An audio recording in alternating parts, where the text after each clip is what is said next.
Sugeng enjing sedherek ingkang kinasih ingkang dipuntresnani dening Gusti. Sugeng pepanggihan malih kalian renungan padinan GKJ Purwantara Jumat Legi 2 Maret 2026 ingkang pikantuk jejer dados juru tamanipun Gusti. Waosan enjing menika kapetik saking Purwaning dumadi kalih ayat gangsal welas ingkang mekaten.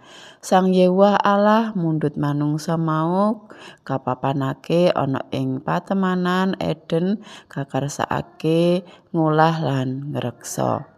Mekaten surasipun rahayu saben kita ingkang mirengaken sabdanipun Gusti lan dipun estokaken wonten ing gesangipun Hosiana. Amin. Sedherek ingkang kinasih, kita asring raos bilih iman menika namung babagan donga, maos kitab suci lan ibadah wonten ing pasamuan. Nanging iman ingkang sejatos menika ugi mujudaken raos tanggel jawab dumateng sedaya titahipun Gusti.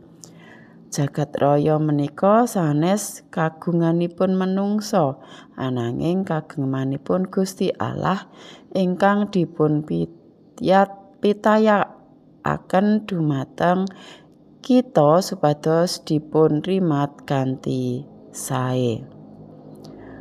Wonten ing kitab Purwaning dumadi Gusti paring dawuh supados menungsa boten namung nggarap ananging ugi njaga. Tembung njaga menika nggadhahi teges ingkang jero. Nggih menika nglindungi, nresnani lan mastekaken bilih Allah menika tetep asri lan saged paring berkah kagem lare putu besukipun. Ngrumat Allah menika mujudaken wujud ngabekti kita dumateng Sang Pencipta. Menawi kita ngrusak alam kados dene mbuang larahan sembarangan, ngrisak wit-witan utawi ngginakaken toya kanthi boros, menika sami kaliyan kita boten ngajeni dumateng Gusti ingkang sampun nyiptakaken sedaya wau kanthi sae lan sampurna. Iman ingkang gesang menika iman ingkang saged micara lumantar tumindak nyata. Jaga karesikan lingkungan lan jagi lestarinipun alam menika perkawis spiritual. Menawi alaminipun risak, manungsa ugi badhe ngraosaken kasangsaran.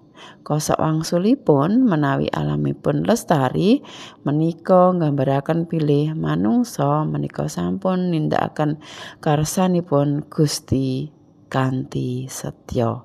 Amin. Sumangga kita ndedonga.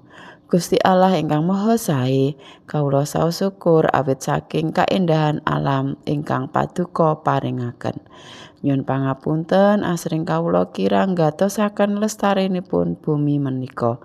Mugi paduka paring kekiyatan supados iman kawula saged nuntun kawula dados pribadi ingkang tresna dumateng alam lan sesami.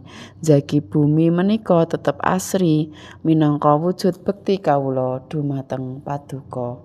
Amin.